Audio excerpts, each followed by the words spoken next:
Shelby County Clerk Wanda Halbert is questioning the outcome of her recent election, a primary race for criminal court clerk. She filed a petition against the Shelby County Election Commission, and it claims all the votes were not counted. Action News 5's Amani Williams went through the court documents, and Amani, got to ask, what else is she challenging?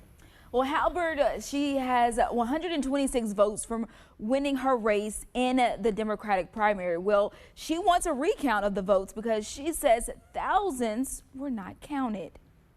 Shelby County Clerk Wanda Halbert challenging the recent Shelby County primary election. She says she needs to see the, quote, real numbers. I just know on election night, seeing those low numbers, the percentages that the candidates were either winning or losing, it was something I've never seen since we've been here. Not that anything's wrong with it, but we do want to see the records.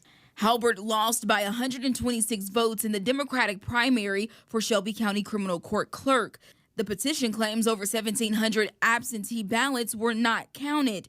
Shelby County Election Commission data shows all ballots were reported. This is merely if you lost by 25, 50, 30 votes, 100, 120 votes plus, then you have a right to, ask to see the official records. I reached out to the Election Commission about these claims. Linda Phillips, administrator of elections for Shelby County, said in part, quote, "Our office ensures that all votes cast are successfully counted for every Shelby County election." Halbert says she doesn't have full access to the results, leading her to question the outcome of her race and others. They gave me some documents, but it's not the documentation that we need. It's, we're just wanting to see the bottom line numbers. That's all. When I questioned Halbert specifically about the documents she received, she went back to explaining the difference between a candidate winning a race. When you got the paperwork, was it not just adding up for you? No.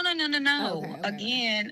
Again, it was specifically that, you had people losing with 50, 100, 120, 130 votes. That's all. Mm-hmm.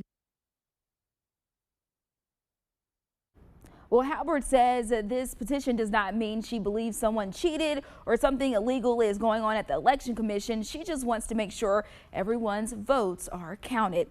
Live in studio, Amani Williams, Action News 5.